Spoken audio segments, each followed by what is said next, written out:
Hello everyone. We are on the channel of the project Identity Online. As you know, this is a 4-year project researching migrations. And this is our web channel where we are discussing migrations, museum studies, memory studies, history.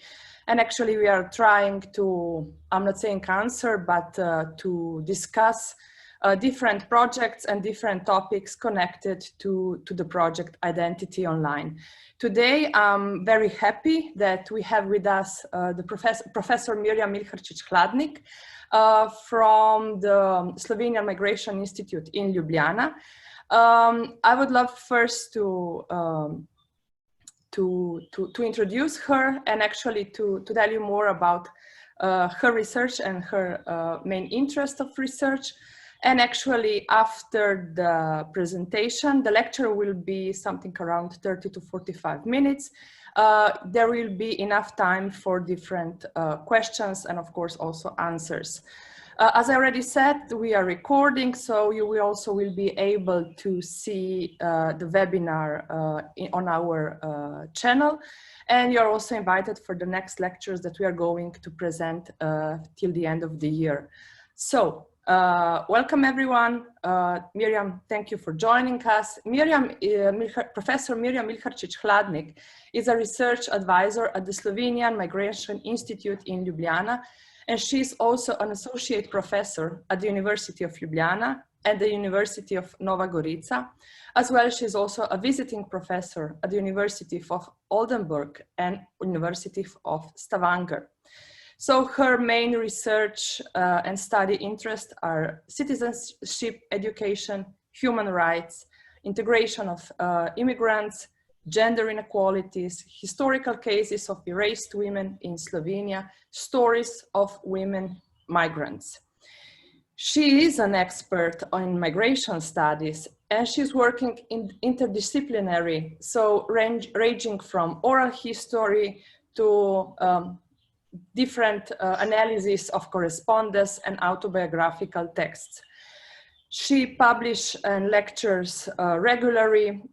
She's also an author of a documentary movie called Americans, Stories of Slovenians Immigrants, 100% Slovenian, which was published in 2006. So she really published a lot of books, a lot of articles. I'm just going to present you the last one. So this is a very huge book discussing the era of the great migrations in Slovenia.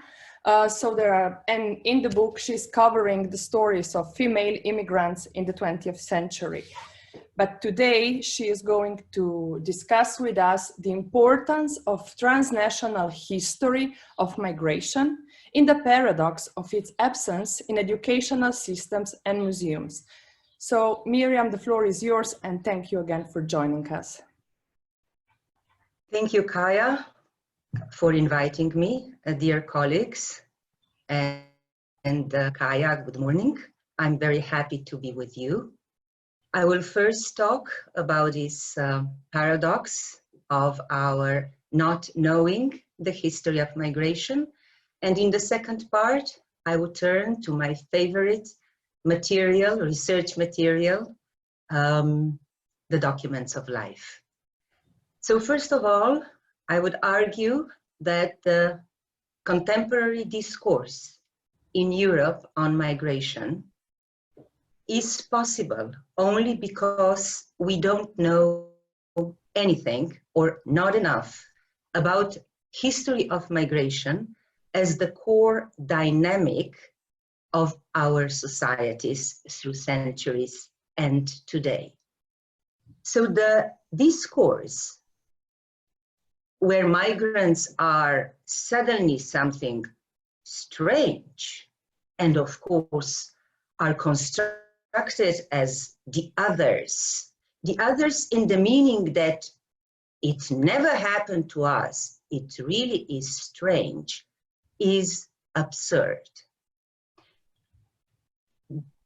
It is the consequence of the lack, I argue, of knowledge or the absence of topic of migration in our educational systems, and I would add also in our museums. I believe that maybe in Scandinavian countries, it is a bit different. I'm more familiar with Norwegian situation because I've been teaching at the University of Stavanger in the past 10 years. And I know my colleagues like Nils Olaf Öström, they are very much involved in local histories. So local histories there in Norway are really something very important. And when you get on that level, of course, you cannot just ignore the facts of the massive migration and the impact that it had and has on everyday life and people. So what is the paradox is that the massive migration in whole Europe and in every country had determined the development of our societies.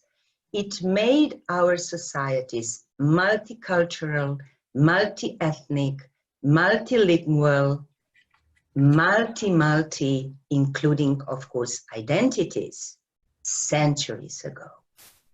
And we don't know much about this. Why?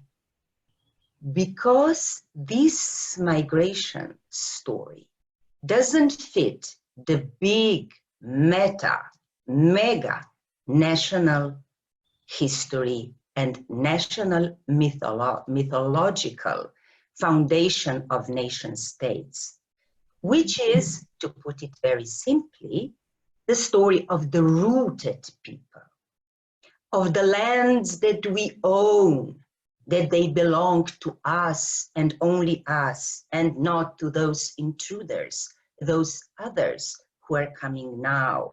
Surprisingly, why? Why?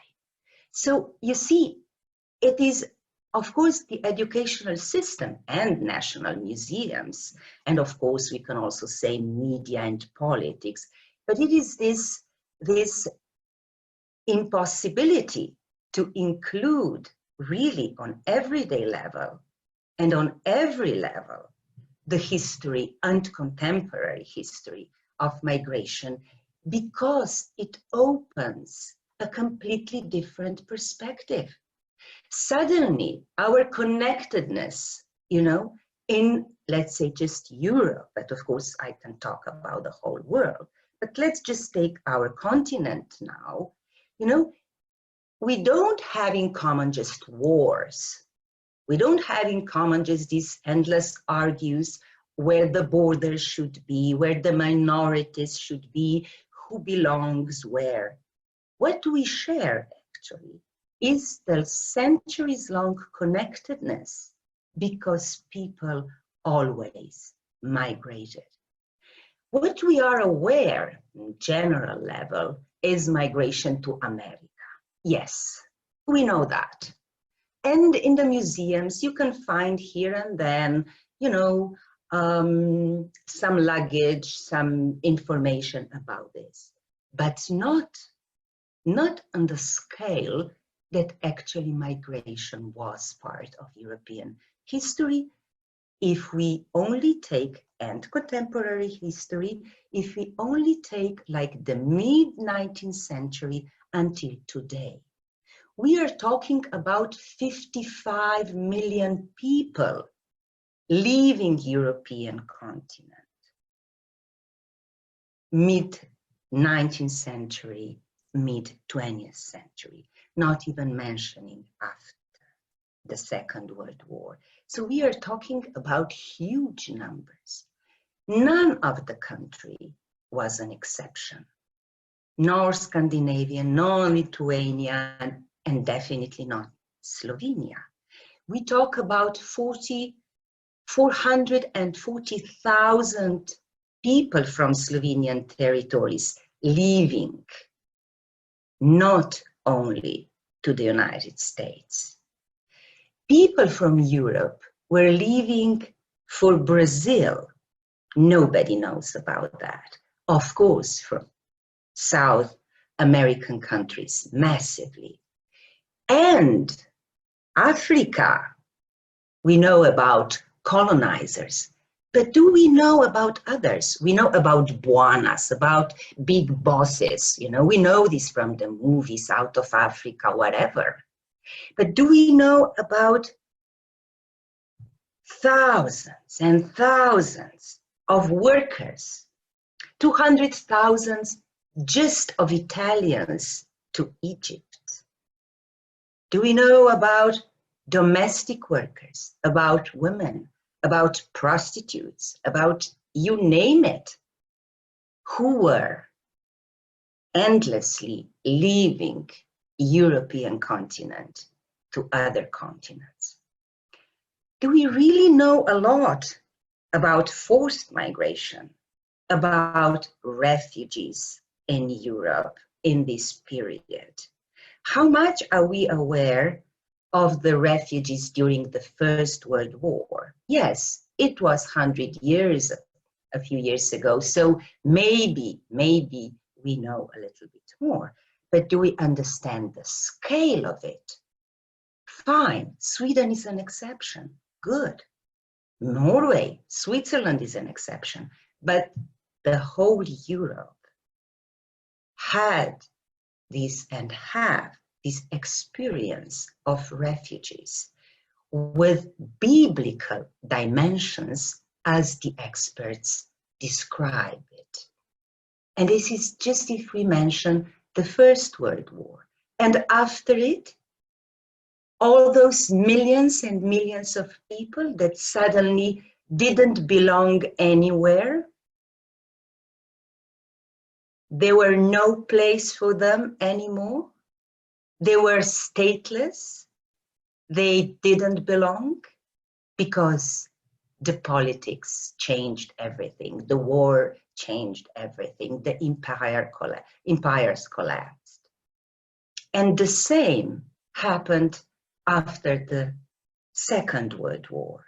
Not only that during the Second World War, there were these massive forced migrations with forced people, like 14 million people forced to work as slaves in the Third Reich.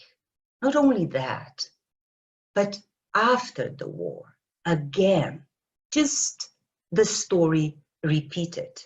Biblical dimensions, people who suddenly didn't belong, who couldn't belong, who had no place in the world anymore, who were expelled massively in millions from the territories.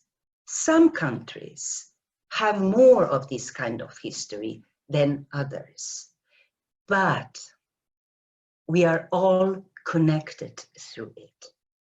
If I, who are from Slovenia, but I am also from Yugoslavia, include this territory, which used to be mine,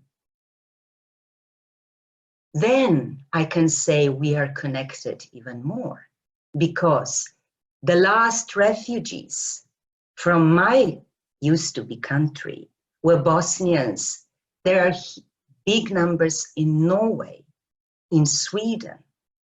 Some were accepted 30 years ago, less than 30 years ago, to Denmark. So we are not talking about only the past, but about now. You know, when we talk Bosnians, if I just take an example from Slovenia, Bosnians immigrated to Slovenia as mostly manual workers in the 1970s. When Slovenians left Slovenia to work not only as manual workers, but also in Sweden. It was the time of gastarbeiters. What is interesting is that Slovenians left for Bosnia 100 years earlier, at the end of 19th century, when Bosnia was annexed to Austro-Hungarian Empire. So Slovenians were miners and workers in the forests and manual workers in Bosnia 100 years earlier than Bosnians in Slovenia. And they, of course, it is, I mean, a generic term, a generic word for manual workers, Bosnians, yeah, right? Like it is a generic term, a Pole, nowadays in Norway.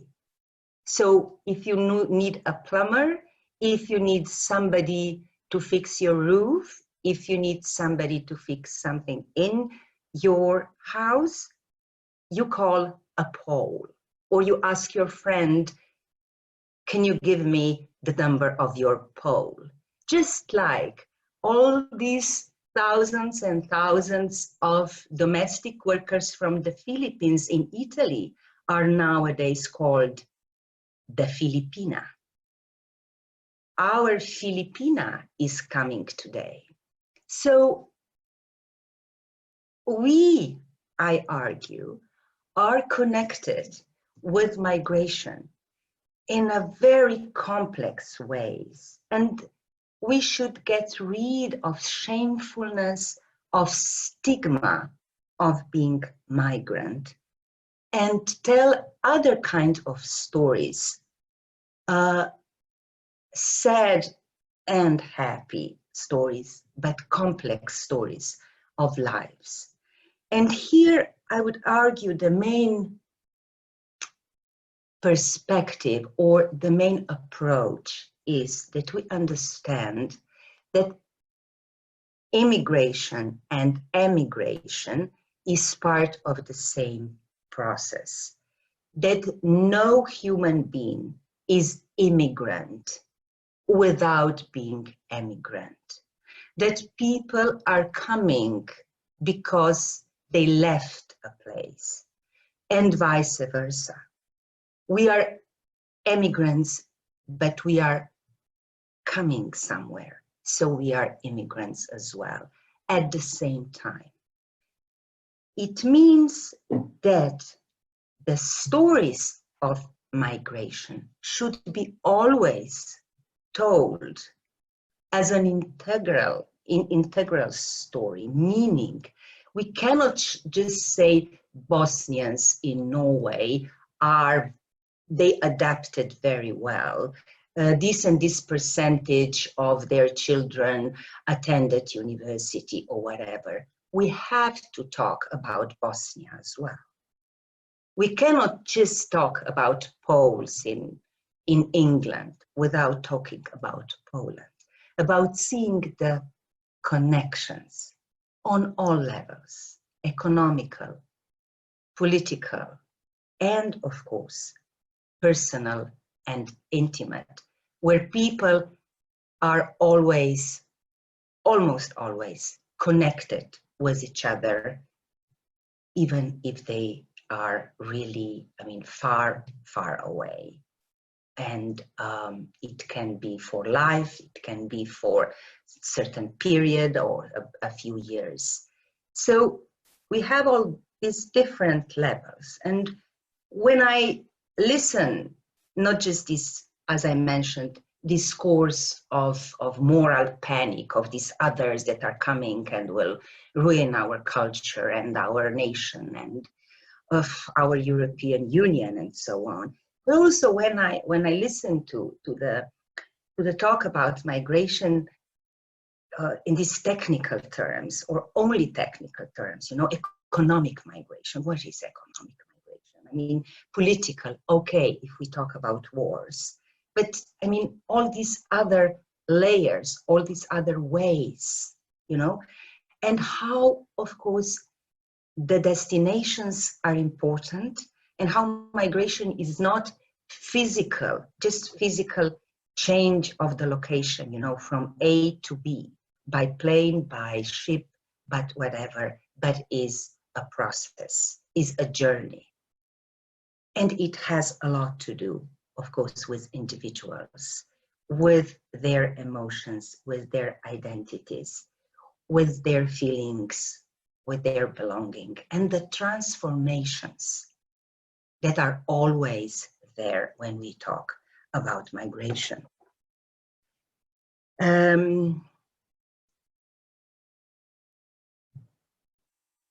Okay, let me just share the screen now, and not to be too long. Try to show some pictures as well, so not just me. Okay, is it fine, Kaya? Yes, okay. So, as I told you, I always try to have, while researching migration, to have the personal perspective, to see behind the numbers, statistics, political and economical context, all other factors that influence, nonetheless, the differences, the developmental differences, the structural differences, you know, the discrepancies in the development of certain countries, regions, and continents. I always wanted to include this personal level. And here, as you well know, because you are very much and definitely more knowledgeable than myself about the sources, because you deal with it and you use them. The material that tell us so much about, in this case, migrations, are these documents of life, as Ken Plummer calls them. So it is always what we can get that we, like life narratives and autobiographical texts and photographs and diaries and so on, all these voices of the past that we can get, but also of the present, of contemporary times, in these documents of life. Now, I have quite some experience with this because I was lucky enough to live in the United States for 5 years. I started there very intensely with collecting life stories, and I would just mention just one, and this is one of my first interlocutors, Joyce, and she opened my eyes and my mind, and she was so important for my research and my career and my understanding, because among many other things, and you can see this in the documentary 100% Slovenian, but what she told me was about this division that I was never aware before, and since then, it was in 2001, this became my mantra. And it is the heterogeneity of ethnic groups, the non-unified cultures, the non-static and bounded identity, that we have to, as I said at the beginning, understand all the time that multiculturalism with all multi is nothing new. It became new as accepted policy on the national levels, like in 1975 in Sweden, and much later in other European countries, and a bit earlier in Canada and United States and Australia. But as the essential element of our societies, it's centuries old. So even when we talk about like an ethnic group, it's different. You know, it's different. And what Joyce told me was exactly this. Oh, Slovenians in America? Ah, we are different. We were different. My question was, you know, these naive questions are straight in the box. So how was, you know, being a child in the Slovenian community in Cleveland? And her answer was, well, just as you see here, we are two kinds of Slovenians. So, you know, the political, cultural, class, educational, all of these differences are essential when we search for stories.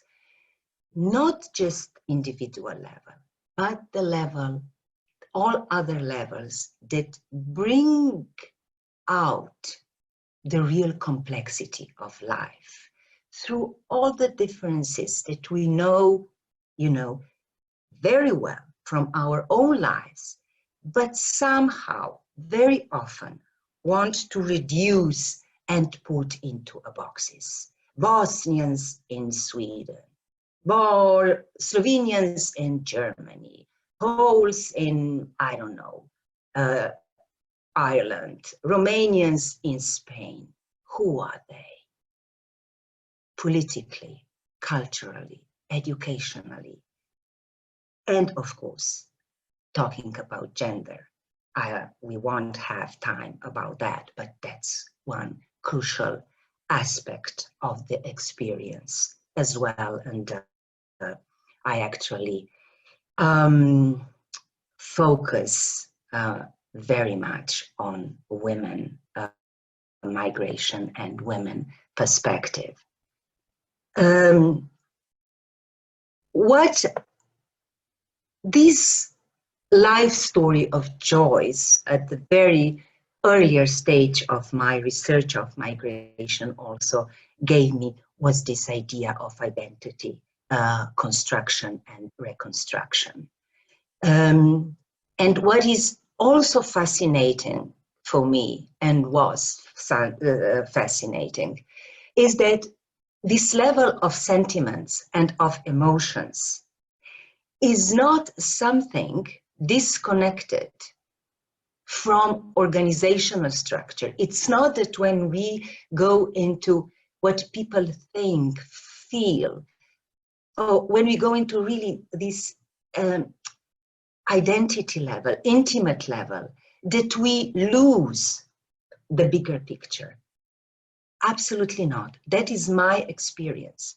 We get from the stories where they go, what they attend, why they do this, what is important in their lives. So we get the organizational structure, the importance of church, of all possible activities with these stories. It's not that we lose anything. I think that we gain a lot. Now, my love, my passion are letters,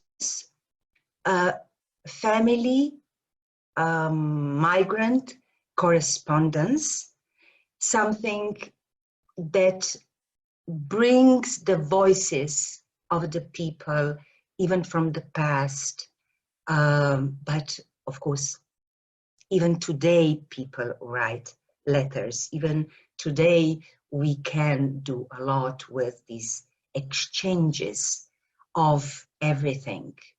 Instructions how to come or not to come, expressions of love, loyalty. I mean, just everything that goes, you know, from one place to the other, or many places included. That's why we are talking about transnational, or even better, translocal migration, because migration connects people in very different and many locations. These are just the material I find so rich if we want to understand the subjective experiences of people, migrants, not just experiences, also interpretations.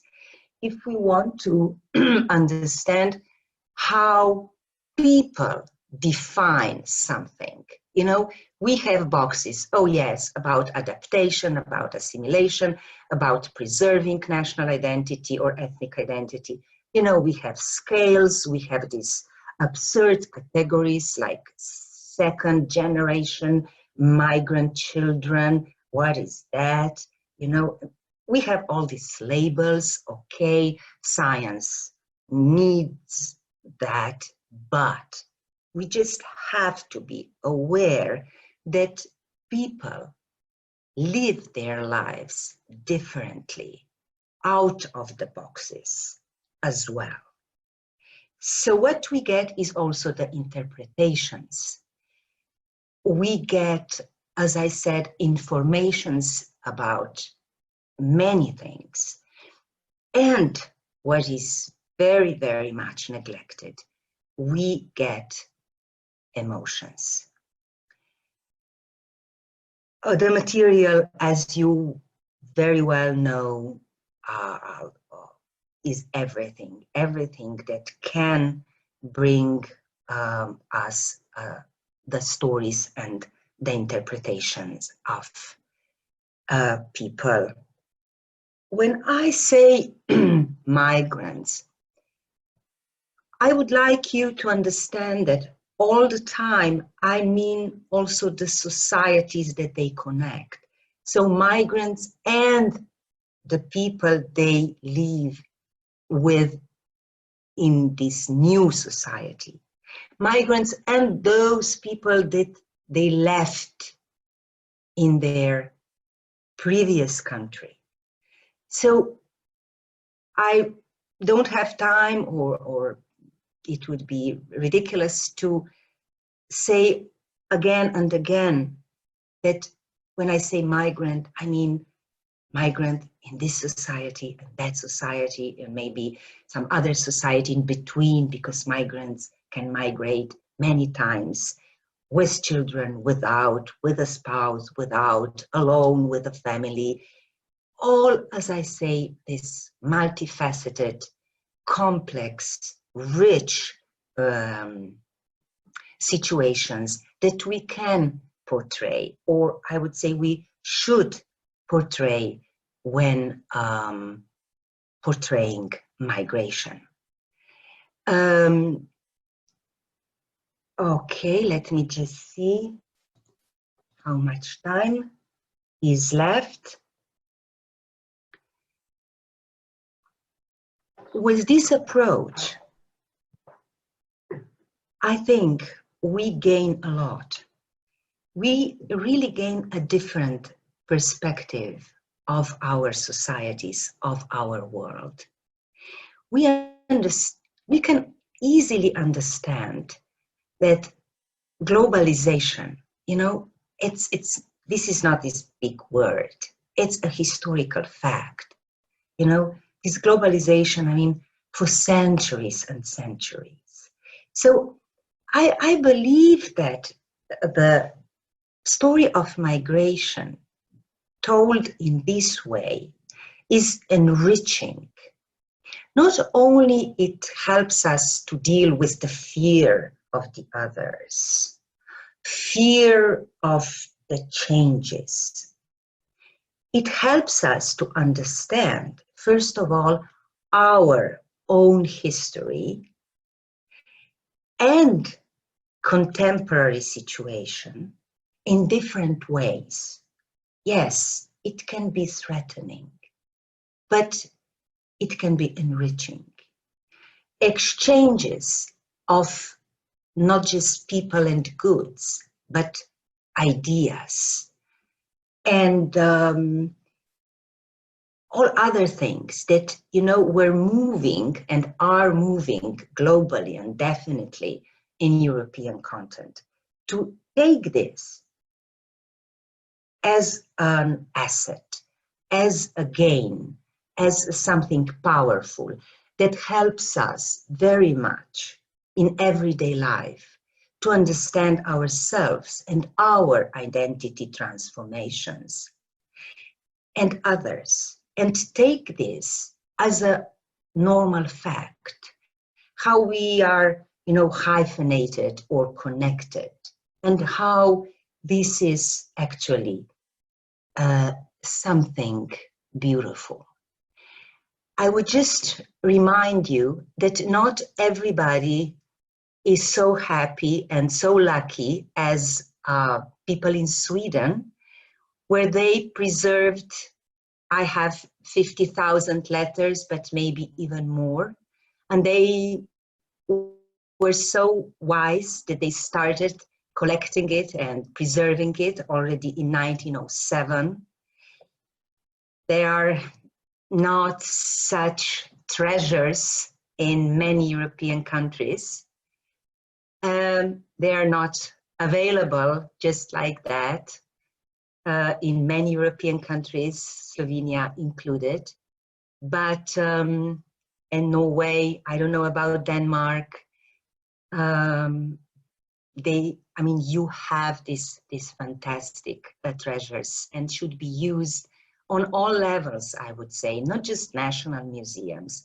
Every regional museum, every local city museum, I would say, should have not just a part of the museum dedicated to migration, but migration included in every aspect of life, in this, as I said, enriching sense, where, as Dirk Herder titled his book on millennium of migration, global migration, the big and I would say the most important book on history of migration, the title is Cultures in Contact.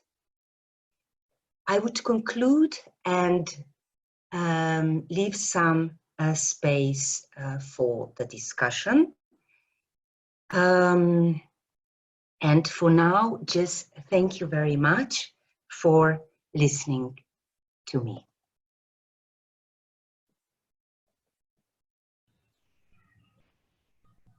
Okay, thank you, Mirjam, for this. Yeah, can you hear me? Yes. Yes, okay. Thank you for this very inspiring lecture. And as always, I learned a lot of new things, and your teaching is always very inspiring. So we have questions, or you can just write down the questions on a chat, or actually there is also the questions and answers topic. And while we are waiting, a question from my side. You discuss the migrations and you discuss what is the role of migration in society. But what I also wanted to ask you, because many of the friends who are listening are working in the field of oral history. And actually for some colleagues within the project, this is something new. I would really love to know your opinion about empathy. I remember it was more than a decade ago when I started to do the oral history, use the oral history methodology. And I remember how many emotions were coming out of me. And then I remember that I was discussing it with you and you said, oh, that's empathy. You should start reading about it. You should start educating yourself about your own emotions while you are doing your interviews. And I think that this is a very important topic for the newcomers in the field, how to deal with your own emotions when you're listening to the stories. The power of stories is exactly what you mentioned. The power is in this possibility that the stories, testimonies, and our documents of life open for us to identify with these others that otherwise we cannot, or it's not important for us. What I do when I give seminars in Slovenian schools, we have a project. We've been doing this now for 3 years. We have 2 more years to go. And I come to schools and there are teachers in front of me, 20, 80, you know, depends on the size of the school. And I am supposed to talk about migration. And the first thing, of course, that pops in people's mind is these immigrants that are coming to European continent today. That's how it is. We cannot change this. That's how we live, especially after 2015-16. You know, but of course, this course is older, at least 10, 15 years. If, of course, also it is much older, but let's say it's a new situation. And I just say to them, listen, I claim that there are not many, or there are really just a few families in Slovenia and in Europe without a migrant or many migrant stories from the past or now. Now, please raise a hand, those who do not have a migrant story in the family. And people wait for a couple of seconds, and then 1 or 2 hands go up.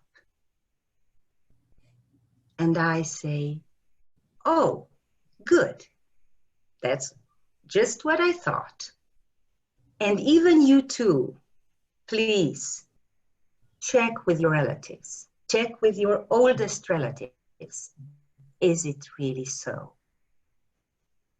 Then we start talking about us, about our stories. Some just know about them. Some are very emotional because it is their stories.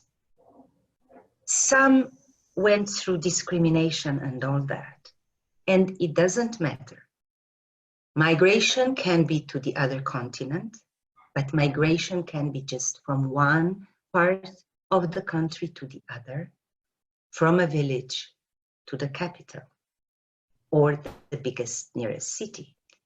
And then, you know, we have in 5 minutes, in 10 minutes, we have the whole field in front of us where it is suddenly difficult to be just judgmental, to be just like, oh, they are just like that, because you think about yourself when you think about the others. And this gets complicated. It can produce empathy, but even without empathy, it produces thinking. And that's just a lot. Yeah, I agree. And we already have. So the first question is from Tamara Nikolić-Derić. Tamara is also a partner in the project, and she's asking about the positive role of letters in education. So using oral archival material to address sensitive heritage. What are your best practices and what would you suggest when starting using letters in education? What do you mean with sensitive heritage?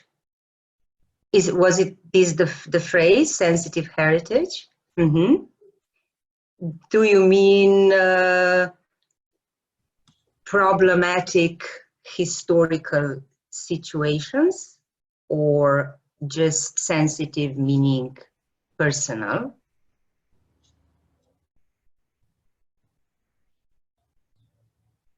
Okay. Both. I can start with the answer and then maybe a sub-question or comment from the colleague would be necessary, okay?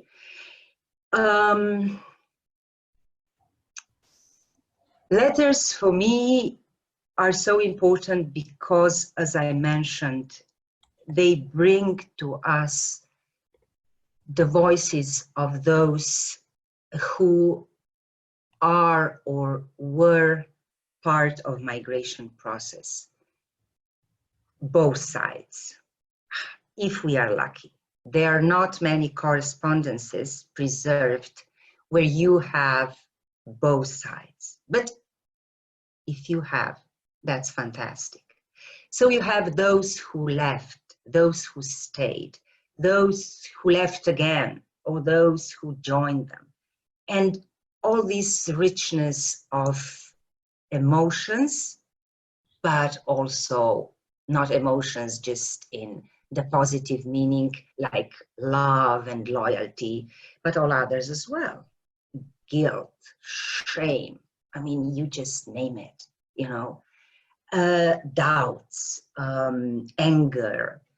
I mean, this is all in letters. I know that Norwegian letters are a bit different. They are very, or most of them, they were very reserved when they were writing their letters. Again, it has to do with whatever, let's say cultural differences, just as a joke, but a bit of truth too. But basically, letters reveal deeds. And now, what is interesting here, it can be interesting for today's educational approach, is that people, you think, ah, this old crap, I mean, you know, but it's not true.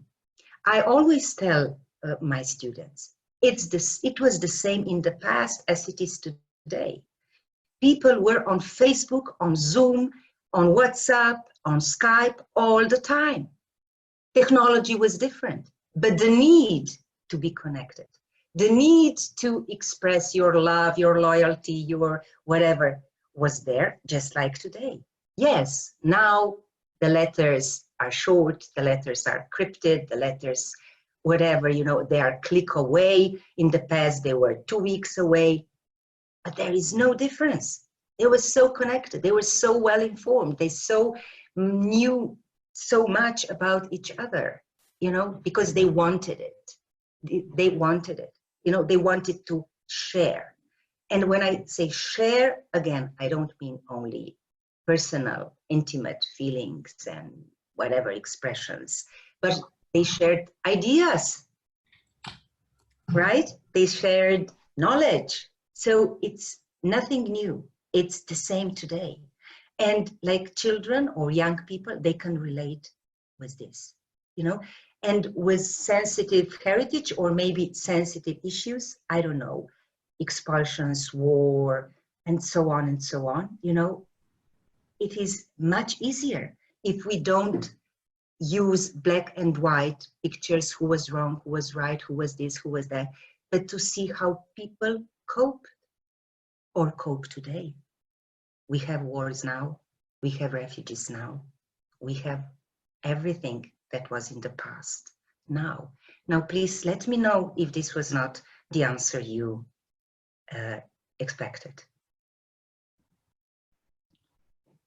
Okay, while we wait for Tamara's answer, Tina also had a question, and she's like, I would like to ask how to deal with the concepts of community, of migrants, or diaspora community, if we take into consideration that those groups are not static and bounded.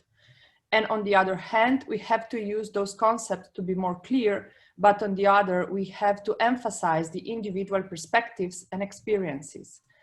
What are your thoughts about?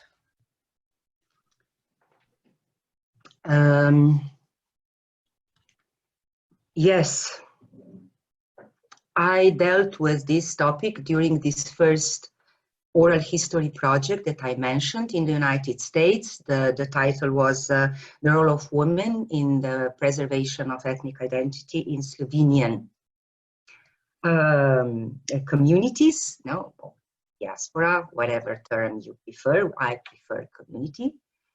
And when Joyce Gourchette-Lemel opened my eyes and my mind, and of course, then I started reading other authors who very much insist on this heterogeneity of our nation states, our cultures, you know, and of course, communities, migrant communities.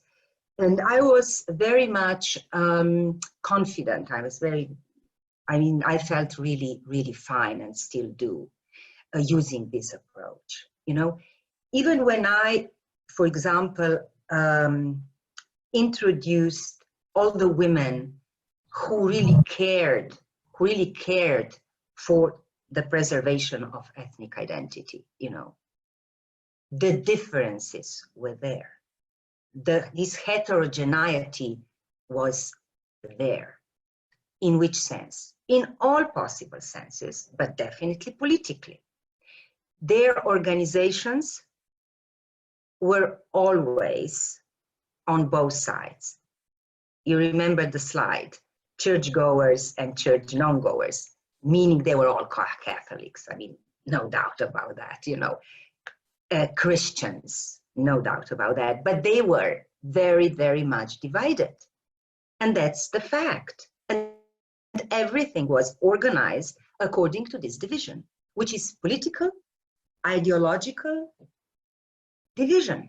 That's the fact. Why would you homogenize Muslims in Europe? What is this? What are Muslims in Europe? Okay, you can say there are, I don't know, 6 million Muslims in France, fine. And you immediately get these religious people, right? When you say that. Are they really all religious? Are they? I mean, Muslims don't have communists, you think? They do. I met many of them in Egypt, where I lived for a year. Yeah, and all others, and non-believers, and atheists, and whatever not, if we talk about political level. But then you have other levels. People are educated or non-educated. People do identify, for example, with their ethnic identity or not, or they identify in different ways. I've met many women. My research was about women, okay? Many women who said, oh, I love this Slovenian heritage, whatever, but I would not go and attend this organizational stuff with folk dances, with singing all Slovenian songs. I'm not interested in it. I'm interested in Jožef Plečnik, the most important architect in Slovenia, you know, or this and this composer, or this and this author of, I don't know what poems and so on. You see? And I think it is very wrong, if we portray in museums, in educational systems, in textbooks and so on, the community. First of all, because we have our, which is like this pure, whatever, Slovenian, Swedish, Danish, pure community, and the others. So they are the others, and we are so good, so we will bring and present their community as well. I would say it's nonsense. We should put the complexities, the differences there, because then we can identify. We cannot identify with just one thing. Yes, this association does this. These people do this.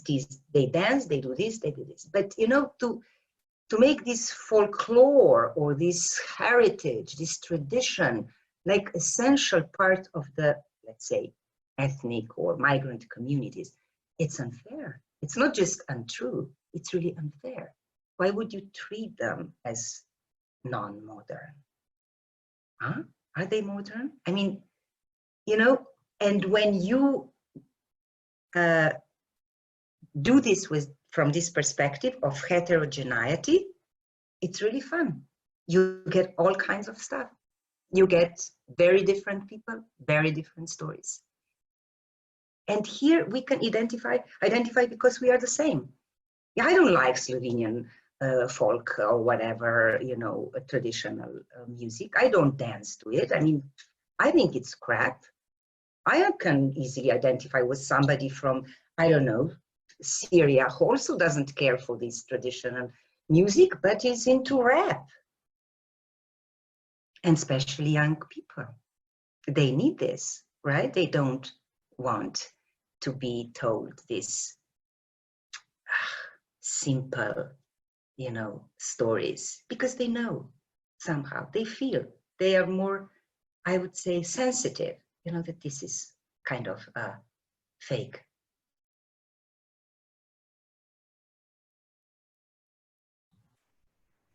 Thank you. So I asked for the last round of questions, and there are no questions. So I have another one. Actually, I have a lot of questions. But since we are finishing with our webinar, my last question is, because we are also working on exhibitions with the material that we are gaining from the interviews. So what would you suggest to be included in the exhibitions talking about migration? And especially, what would you, Mirjam, love to see in the exhibitions connecting to the topic of migrations? First of all age groups. That's, you know, I mean, my first answer would be young people stories. But of course, also always people's stories must be there, but young people stories, also from the past. I mean, who migrated? Young people. You know, you can relate, young people can relate to that. If we want to educate young people, that's my presupposition, maybe it's wrong, but somehow I feel that maybe there we have a chance to broaden the horizons of the societies. You know, if young people start understanding more, identify more, or, you know, see a broader picture. In the past, you know, when you have an old letter, you know, or the set of letters, you know, said, this old crap again, you know, and glass box, you know. But then if you give a hint about these two young lovers, she was 20 and he was 21, you know, and they, like, doesn't matter, you know, 100 years ago or 3 years ago, you know, they exchanged all these letters because it was so tough to be separated, you know, not, and even without iPhone. I somehow believe that in this way we can relate. I'm not asking for empathy, that's too much. It can happen, but just to relate, to identify, to see that, oh wow, that's it. That must be tough. I mean, I cannot see my girlfriend over the weekend, and that's really bad. You see?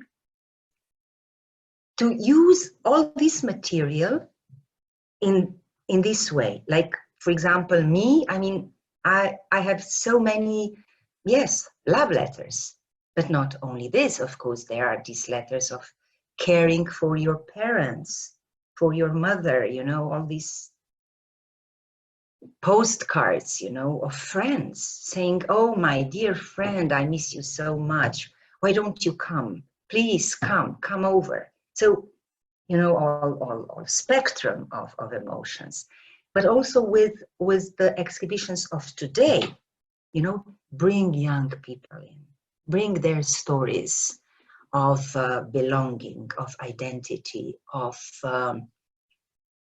transformations, of discriminations as well, of where do they feel fine and not, who, when they feel accepted or not. I mean, don't be afraid to tell, I mean, to bring out, to exhibit also, you know, not very nice things, like, you know, I don't give a shit about this society, you know, I hate it. Yeah, we have the right to this kind of feeling too. It's not a hate speech, right? It's in the context of a certain story or a certain situation, or, you know. So through all history and today, I think this is very useful. If exhibitions would be done in a way that they are statistics, they are destinations, they are maps, all that is needed. Of course, it's needed. But then with the personal stories or the artifacts, you know, I really loved one exhibition, Lebensviege. It was an exhibition about Slovenian women migrating to Austria from Steierska, which is eastern part, to Austria, eastern part. It's really not a big distance, in the 70s, in the period of Gastarbeiters. This exhibition was fantastic. It was done with the things, what women gave to the museum. And the stories and the documents, and like the clip from a newspaper in the 1975, and this advertisement in the Austrian newspaper was about giving room, right? Renting room. So it is in German, of course. And it goes like, you can rent a room with a warm and cold water. No Gastarbeiters wanted. You see, when you read something like that from 1975, and you know that it was meant for women from Slovenia, right? You understand we are Bosnians too. Not just Bosnians in coming to in 1970s to Slovenia and, you know, yeah, being regarded as this, whatever, people who obviously don't need warm water, right? Yeah, you can relate, you know. You go like, oh gosh, 1975, really? It was maybe an hour and a half of distance from Slovenian Steierska to Austrian Steierska. But there was the whole world in between, right? There was this communist Yugoslavia, it was this whatever capitalist Austria, it was all this discrimination going on. Like today, we all will discriminate each other. We are from the Balkans, aren't we? Yeah, and you are from Scandinavia. Well, that's much better, I'm telling you. So when you see this in a kind of personal way, but in a broader, of course, context, I think it helps you understand, you know, and it doesn't need to be much. It's just, you know, a clip, a bar cafe who was transported from Slovenia to Austria, because Austria, of course, had at that time everything better, but not coffee. We believe that.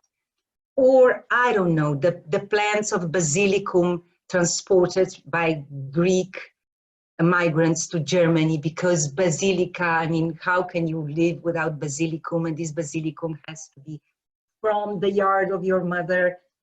I mean, endless situation. Food, don't even mention food, but I mean, you know, basilicum. So I would like to see these kind of things, but also funny things, you know, to laugh a bit. I mean, it shouldn't be this terrible story of loss and grief and guilt and shame and discrimination. Absolutely not. Okay, it can be in the letters, very difficult time, but then maybe we have the letters when, you know, they were coming together again, and all these expectations and yeah, you know, I think it's fantastic material, you know, even if you take just a short excerpts of it, you know, like, I dream about you today. I mean, I'm looking at the moon. Do you look at the same moon as I do? I don't know. It's, you know, it can be and should be, I mean, also fun, these stories on migration, because they are. People want to migrate in many cases. I'm not talking about war and all that situations, but you know, people want to see the world, to get more experiences. It should be normal. It shouldn't be like, Slovenians are leaving the country. Yes, they do. They do. And you won't believe it, but people are also coming to Slovenia. And that's nice, isn't it? That would be it, Kaya. Yes. Okay. Thank you for the lecture, and thank you all for listening. See you in September. It's summertime now, so we are not going to have webinars in this period till September. And in September, we are going to host Professor Luisa Passerini. So have a nice summer and see you soon, and take care. Thank you and bye. Thank you and bye-bye. Have a nice summer.